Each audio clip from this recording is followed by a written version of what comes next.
Well, hello, Heritage. This past week, we did not hold in-person services due to the snow storm warning that was happening, and the elders made the decision, just looking at uh, forecasts of what was coming and what kind of weather we were facing, that it would be safer and it would be more responsible, just to make sure that everyone felt like they were able to stay home and stay safe. We want to make sure that everyone is okay. But due to the wonders of technology, I can be standing right here in my home and have this screen beside me and have this little keyboard that runs multiple screens for me, and I can record a message that we can put up on YouTube, and still so we can still travel through our series on the law. And looking at the law has been interesting, because when people think of law, they think of burdens, they think of long, complicated lists, and they think of technicalities that most of us just can't understand. And so many just say, well, why even try? But um, actually, the law is very different from that, as we've seen. Um, the first thing to note about the law is that its goal is for our freedom. We looked at that in the book of Exodus, that we're all coming from some place where we're under something. We're beholden to something, even if we don't know it. And God's law frees us from being under that, to say that we can come out and we can now be under God, who is better and who is kinder and who is for our good and desires our freedom. And to be under his law is not a burden, because we're under something no matter what. But when we're under God, we're under someone who is looking out for us, who loves us, who cares for us. And the laws that he gives, a lot like the laws that a parent has for a child, are ultimately for our good and our flourishing. That's what we learned from the first sermon in this series.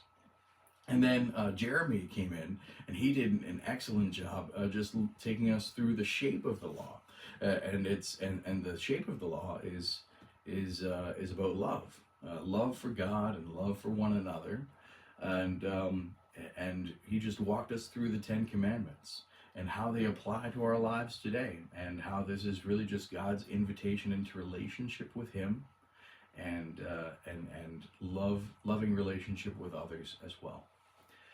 Then I came back and I gave myself the tough part of the series with guilt, the weight of the law, and just walking through the whole book of Numbers. I'm sure that everyone was really excited when I said I was going to be talking about guilt and I was going to be walking through Numbers. But I think as we walked through that book, we saw that really this is a description of many of our lives. We can relate to this and see that, yeah, we have had a good start before, and we've come into it with a wrong attitude. We've grumbled and we've rebelled and we've divided and we've complained, and in our personal lives, and we may have spent a time in wilderness, but God has been gracious to us to give us chances time and time and time after time. And as we then enter into what He has always called us into, then the promise that He has waiting for us, that He always has had, tends to be waiting just on the other side. And many of us have experienced that story. That's the story of the book of Numbers. And now we're looking at Deuteronomy. Now, some of you might be wondering, why Deuteronomy? What's so exciting about this book? Why would we want to take a look at it? I want to read from a book called Dawning of Redemption by Dr. Ian Valancourt. Ian is a former pastor here at Heritage, and also he is one of my favorite authors. I actually knew Ian's name before I ever knew that he was a former pastor at our church. He's an excellent biblical scholar, and everything he writes, go and buy it and read it. In fact, he's coming out with another book on the historical books of the Old Testament, and it's coming out in March, and you should go and buy that and read that too. It would be great. And I've one chapter is already online, and just from that one chapter, I can already tell this is going to be another good one. So this is Ian writing about the book of Deuteronomy, and here's what he has to say. If we were to travel back in time to the years leading up to the birth of Jesus, we would find that any Jewish leader would have thought immediately of Deuteronomy as very prominent. Other books would have also come to mind, especially Isaiah, Genesis, and Psalms, but Deuteronomy would have likely risen to the highest place of prominence. In fact, Deuteronomy could be likened to Romans. While Romans is the magnum opus of the Apostle Paul, Deuteronomy is the same for Moses. Years after it was originally written, when Josiah rediscovered the book of the Torah of God, the book of Deuteronomy was what he found in 2 Kings chapter 22. Years later, when Jesus was in the wilderness undergoing temptations by Satan, he rebuffed each of the 3 temptations by quoting the book of Deuteronomy. See Matthew chapter 4. And so this book is important. It was important through the history of Israel. It was important to Jesus. All of his answers in the wilderness, being tempted by Satan, all of his answers were from this book. And it's important to Jewish people who love and live in the Old Testament. It's very prominent. Some of you who are Bible people, theology people, you really love getting into theology. This is if you're interested in the book of Romans, because that's where Paul kind of really lays things out, and you want to dig into that book. Ian says, and I think he's right, the Old Testament book of Deuteronomy is kind of like Moses' equivalent of Romans. This is a book you want to dig into and spend time in. And so what is the book of Deuteronomy? This is 3 speeches of Moses. He is preparing the people of God to enter into the promised land. Now, he himself is not able to enter it, but he's standing there, and through this series of 3 speeches throughout this book, he's getting them ready. He wants them to take a look at their past and learn. He wants them to have instructions for the present, how to walk forward. And then he wants them to look towards the future. And so there's blessings upon the nations, upon the tribes as they go. There is looking forward to the promise of another person like Moses who will come. There's transfer of leadership. It's all about moving forward. And so we're going to look through this book through those lenses, looking at the past and the present and the future to see what Moses' instruction for us might be. Again, we're looking at the fulfillment of the law, which is deliverance. How are we delivered? Through Jesus. What does God ultimately desire to accomplish through his law? God desires to lead us to Christ. So let's figure out how this book leads us to Jesus. And just like it prepares the Israelites to enter into the promised land, how does this prepare us to enter into relationship with Jesus and enter into the rest that he promises? Let's go. Okay. So, I'm just going to wait for that to sync up. There we go. Here we go.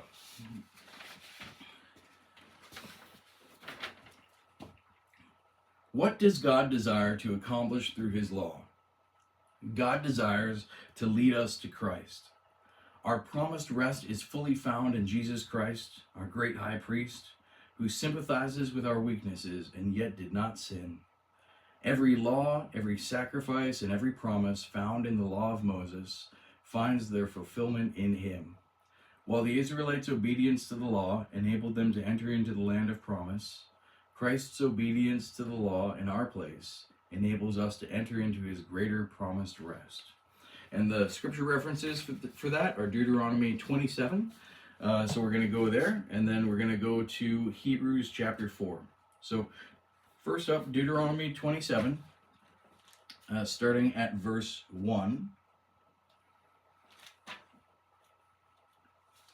And then we're going to skip down a little bit.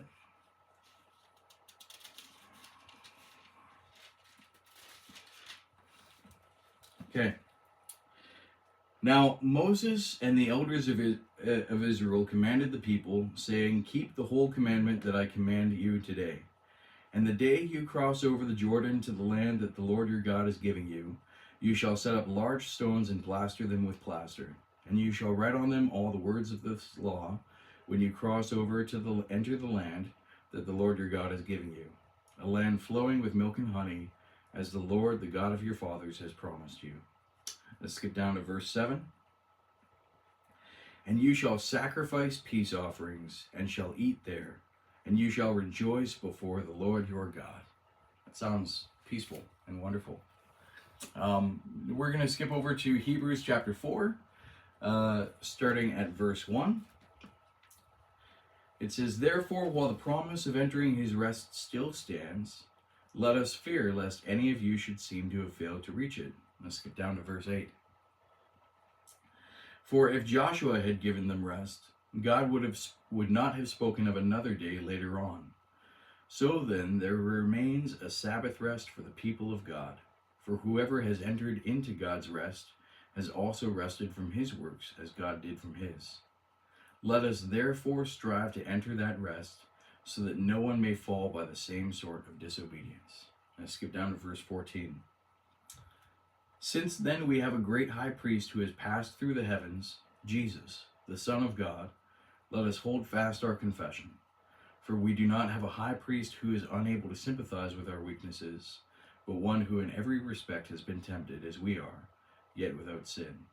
Let us then with confidence draw near to the throne of grace, that we may receive mercy and find grace to help in time of need. This is the word of the Lord. Thanks be to God. Okay.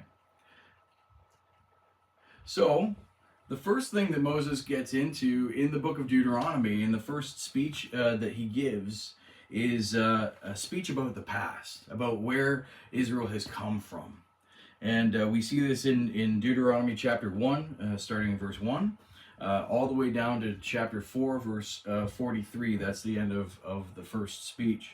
And what he's doing in this speech is he's really taking everyone through the past and the lessons that should have been learned there. And he's showing them primarily two things. And these are two things that we should learn as we look to the past.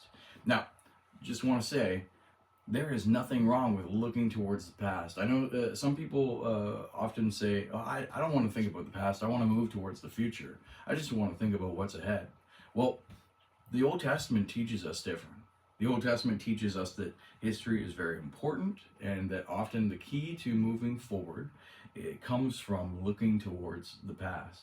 Why? Because in looking at the past, we see who God is. We see his faithfulness time after time after time. We see how maybe in difficult seasons or things or times when things didn't go quite right, we see how nevertheless through that season God did some pretty amazing things. And it gives you confidence to move towards the future. See, if God did something in the past, he can do it again. If God changed a life, he can change a life again. If God brought a wholeness and freedom and joy and peace, God can do that once again. If there was a time when things were just getting started and victory wasn't assured, and we weren't sure where we were going, and we weren't sure what to do, but God moved. He brought something into that situation. It gives us every confidence to be able to say, okay, I'm going to move forward because I know that God hasn't changed. And if God is still changing lives, if God is still giving guidance, if God is still drawing people to himself, if God is still moving, then I want to get back on track with where God is. Because if God is still doing those things, if he still wants to do those things, and he does, then I want to be moving right where he is. And looking to the past and seeing what God has done gives us a window into his heart. And we can look at that and we can say, okay, I want to get on board with that. And I can see how God has been faithful. And I can see how God has been good. And I can see how he has made sense of things that didn't at first seem like they could ever make sense. That's one thing that we learn from looking at the past, is who God is and how we can have confidence in him. The second thing we can learn from the past is maybe some things that we have done wrong. There's patterns in there that we things seemed right at the time, or we thought we were correct about something, or we didn't quite see how something would come together, or something like that. And looking at the past helps us to remember, okay, here's where maybe I went a wrong direction before, but I can go a right direction now. Maybe I didn't get involved in something before, I should get involved now. Maybe I engaged too hard and I pushed too quickly, and didn't listen to a family member or a friend, or something, broke a relationship. Well, that's something you can look back to and say, okay, well, I can learn from that. Maybe you're hasty in spending. Maybe you uh, were too quick to break off a relationship, a friendship with someone. Maybe you were suspicious in a season where you should have been open. Maybe you were too fearful of change, or moving forward in a season where God was really doing something. You missed a wave. And well, that's okay. You can look back and you can learn from that, and you can do differently the next time, because there will be a next time, because God is still the same as he ever was. So as we look to the past, we see, number one, how God has been good. Number two, we see how we can learn and adjust and do things differently. The saying has been put out before that those who fail to learn from history are doomed to repeat it. And the pessimistic historian's answer to that is, and to those who do learn from history, they are doomed to watch everyone else repeat it. But that's actually not true. As we look towards the past, we look at how patterns unfold over time, and we look towards even what has worked, what goes well. We're able to take those lessons and really incorporate them. And so here's what Moses does. He records in chapter 1, verses 1 to 8, how Israel left Horeb, left the mountain of God, to go and set out and enter into the promised land. He says, look, we've been here before. We've been at this point where we're gathered all together. We're all good to go, and we're ready to move out. And now he wants to go back to the past and give them a lesson. He says, we've already been here before, and we failed to enter in. How do we make sure that we enter in now? Well, he goes and he recounts in chapter 1 Israel's refusal to enter the land, and their penalty for wandering. He says we could really enter into God's promise here, but we could mess it up. We could mess it up through failure of lack of belief. We could mess it up through just grumbling and going back into our circular patterns of just dividing and complaining. We could do that. He says, don't do that. And he actually gives a history of what it was like to wander through the wilderness. This is in chapter 2, and all the places that they went and how long that they spent in each place, and just recounts the circular journey around the desert, almost just telling them, we don't want to do that again. We don't want to do that. Let's be the group that enters in. Let's learn from the past. And by learning from the past, let's not repeat it. Let's move forward. And then he actually recounts things that God did that were good, victories that he gave to his people. In chapter 3, he recounts that God gave Israel towards the end of their wilderness journey, gave them victory over some of the people that were dwelling in the wilderness, some of the nations there. Over two kings, King Sihon and King Og, and that becomes the first land that they actually hold as a people. Up until then, the Israelites, they were just a wandering group of nomads in the desert. They were called a nation, but they didn't actually exist any place on the map on earth, and God brought them an unlikely victory over established nations, and actually made them a nation by giving them land, giving them an inheritance. Moses is saying, like, if God did that then, or just recently, can't God do that again? So we should not fear entering into the promised land. We shouldn't grumble or complain or feel like we can't go like last time. God has shown up before, and he can show up again. That's chapter 3. And then, based on all of that, Moses looks at all the people of Israel, and he commands obedience to the Lord. He says, okay, if God is able to bring victory, if God, his heart is to bring us into rest, if he has shown up before, and if we've messed up before by not walking after him, how do we change all that again? And the answer is worship. Not holding up our own thing, holding up his thing. Not taking our own little piece of influence like Miriam or Aaron or Korah in his rebellion in the book of Numbers tried to do. But by looking at God's command to go and saying, okay, I want to be part of that. I'm going to enter into that.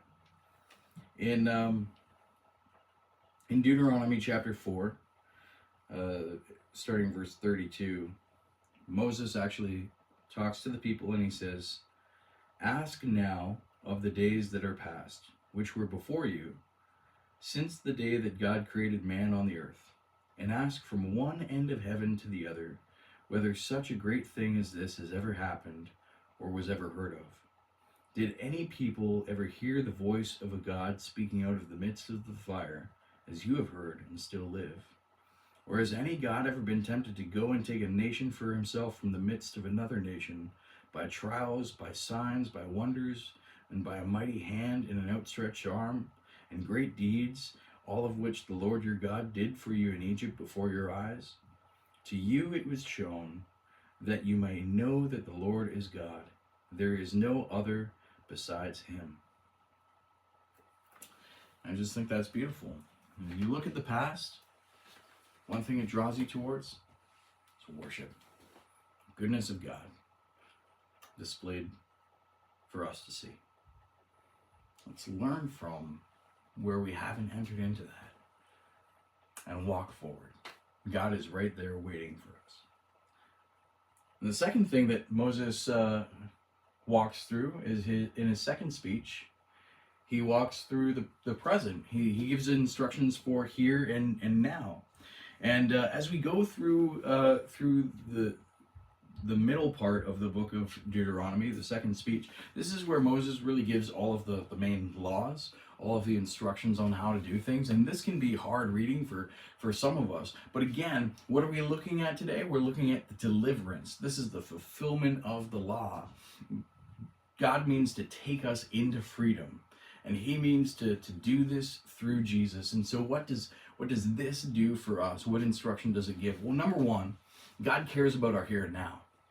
So he's going to give us instructions, and he's going to give us help. He gives us in Deuteronomy chapter 4, going into chapter 5, he gives us an outline of the 10 commandments, and the top 10, the main 10 instructions of what God wants to lead us into, of love of God and love of neighbor, just like Jeremy preached a couple of weeks ago.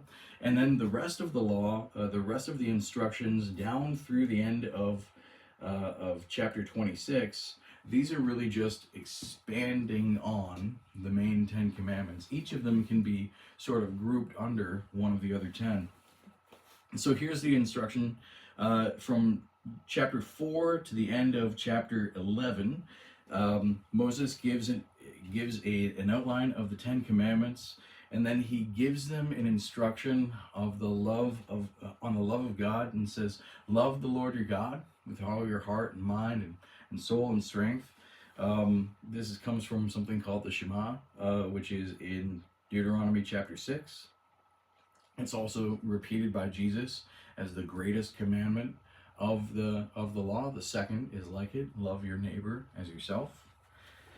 And it talks about how Israel was chosen by God out of all of the nations, not because they were so amazing and they were so special and they had really earned their place, but because of God's grace, because that's who he is, and all of his commandments, all of his instructions flow out of who he is and what he desires for us. See, if we go in and we just read restrictions and we see our own freedom as something that God is sort of stumbling upon and drowning out, we're going to miss his goodness towards us, because he has given us instruction so that we could be made whole.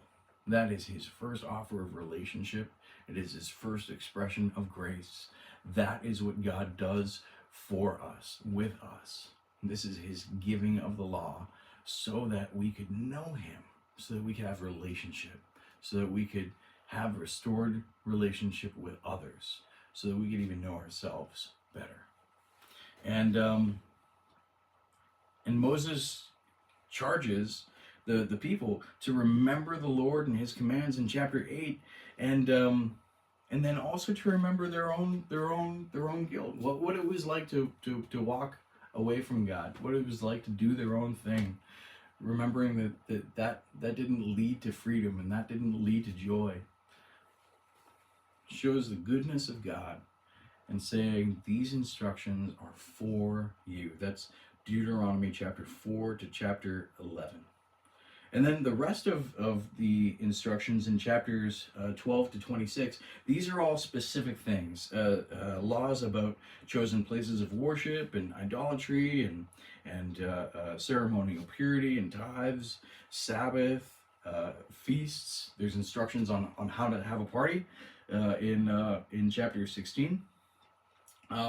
There's also instruction for authority, and so God sets up three main spheres of authority, which is kings in chapter 17. By the way, this is revolutionary, that a king would be under authority, would be under the same law as the rest of us, that the king wouldn't be over the law and wouldn't be above the law, but wouldn't be a law to himself, but that he would be under the same rules as the rest of us. I think that's amazing right there. It's a real restriction on authority, and from this comes the idea that that there should be a law governing everyone, king and people. This ultimately goes on to be expressed in wherever Christianity has gone.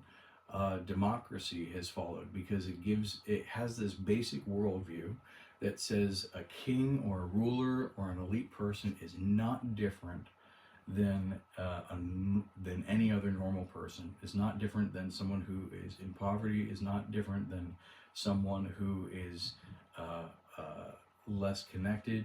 Everyone is all the same under God.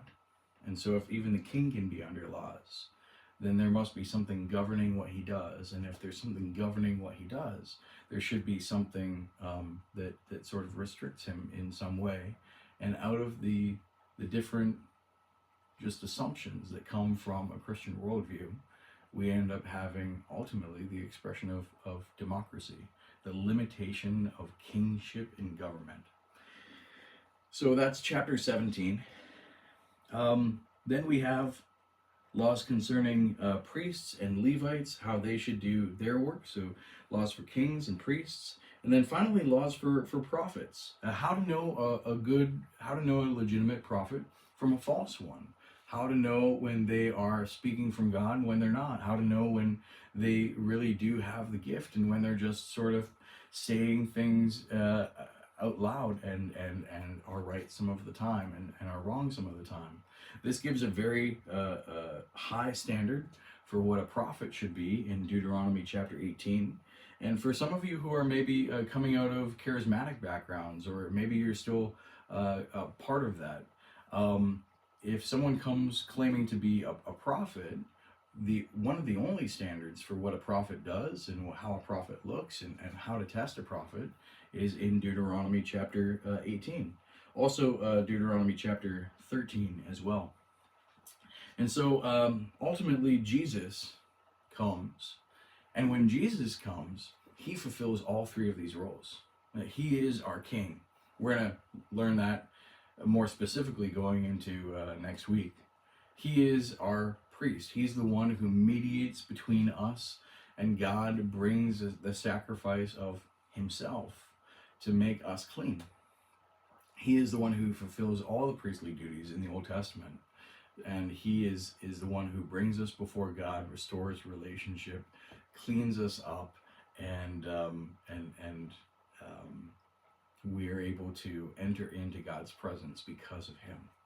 But he's also a prophet. He also fulfills all the all the things that we would expect of a prophet. And he speaks God's message to us. He is God in human flesh, and so he's the ultimate prophet, the ultimate expression of God's will towards us. And he fulfills each of these conditions for what a prophet is and what a prophet should do.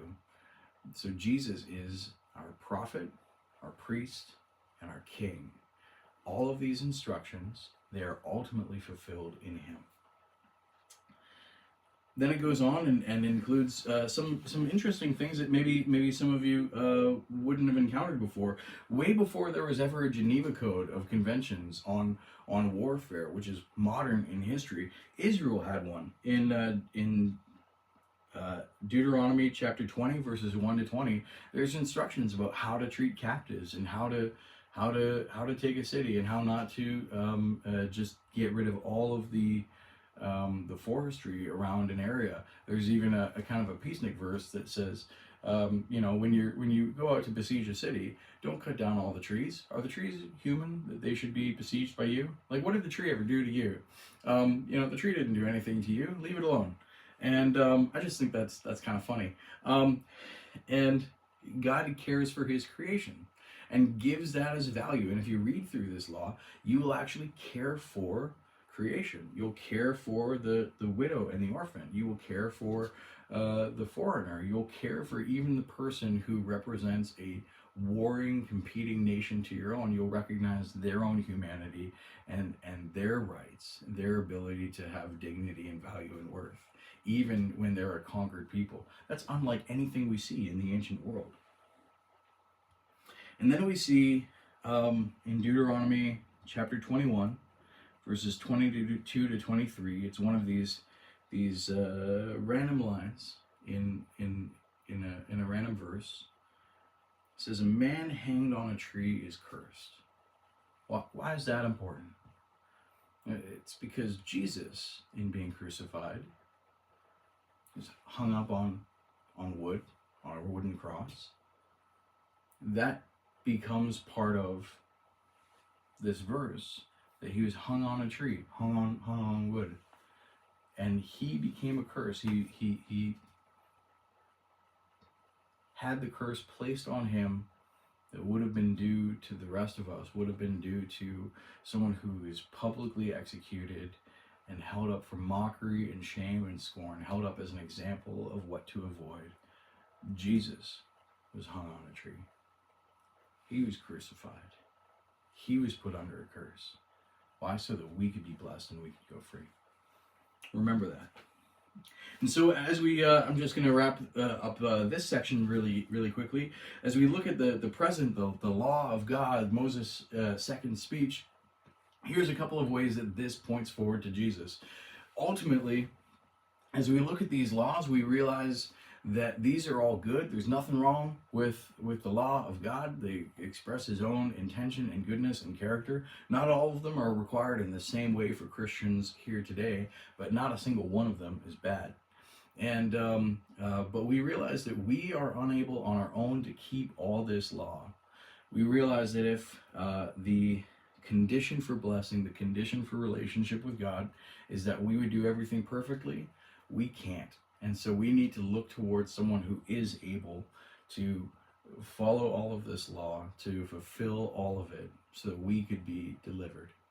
And then there's these little parts, little sections in here, where it looks at, say, instructions for sacrifices. Well, we don't have sacrifices today because Jesus is our sacrifice. He fulfills this part of the law. Everything that is described here as far as sacrifice for sin and atonement and cleansing, purity, ritual purity, All of this is fulfilled in Jesus. He is those things. That's why we don't do those things today. And then there are instructions for kind of ceremonial or civil things in the law. Well, we're not a nation, Christians are not a nation like Israel, and so we don't have, for example, laws about sending people out of the camp, or when someone should be removed from community, or governance issues, anything like that. We don't have that, because God has, instead of taking one people now in the church is now a collection of many people from all around the world. There's Christians in two countries that are warring against each other. There may be Christians in both countries. And so although the countries that they're part of are at odds, the Christians within them are brothers. And so those don't apply in the same way, but they all express God's intention, God's goodness, the things that he cares about, and those things are ultimately reflected in Jesus. When Jesus shows up, he shows his care for those who are in poverty, which this law shows as well. When Jesus shows up, he shows his care for family, which this law shows as well. When Jesus shows up, he shows his care for the worship of God, which this law shows as well. This law ultimately points forward to Jesus, not only as the only one who can actually live it out and fulfill it, but as the one who embodies all of the intention of what this is. If you want to know Jesus better, then you should read Deuteronomy, because Jesus read Deuteronomy. That was what he meditated on in his time in the desert. In Matthew chapter 4, he cared about these instructions. He cared about these things that Moses said. And if Jesus cared about those things, so should we. Now, last and finally, going towards the future. So Moses has covered the past. He has covered the present. Now he's looking towards the future. Here's what happens in Deuteronomy chapter 27 and 28. He gives a list of blessings and curses from Mount Ebal, and so as we walk forward, we can walk forward into either blessing or curse. We can walk forward into the promise of what God is doing, or we could deny that for ourselves. We could walk forward into all that God wants to give us, or we could separate ourselves from that. And Moses starts by giving blessings for obedience in Deuteronomy chapter 28. And he says, if you faithfully obey the voice of the Lord your God, being careful to do all his commandments that I command you today, the Lord your God will set you high above all the nations of the earth, and all these blessings shall come upon you and overtake you. I love it. You won't be able to stop it. These blessings will come upon you and overtake you if you obey the voice of the Lord your God. Blessed shall you be in the city, and blessed shall you be in the field. Blessed shall be the fruit of your womb, and the fruit of your ground, and the fruit of your cattle, the increase of your herds, and the young of your flock. Blessed shall be your basket and your kneading bowl. Blessed shall you be when you come in, and blessed shall you be when you go out. And that's God's ultimate heart for us. As Israel enters into the promised land, and as we walk forward into relationship with Jesus, his desire is for blessing. Now, there is an alternative to that, though. When we separate ourselves from God, when we separate ourselves from the source of his blessing, ultimately we don't receive any of that. And so the alternative is a curse. A curse that we bring upon ourselves. Not because God is wanting to keep things from us, but because we keep the good things that God wants for us from ourselves. Here's what it says in Deuteronomy chapter 28, starting in verse 15.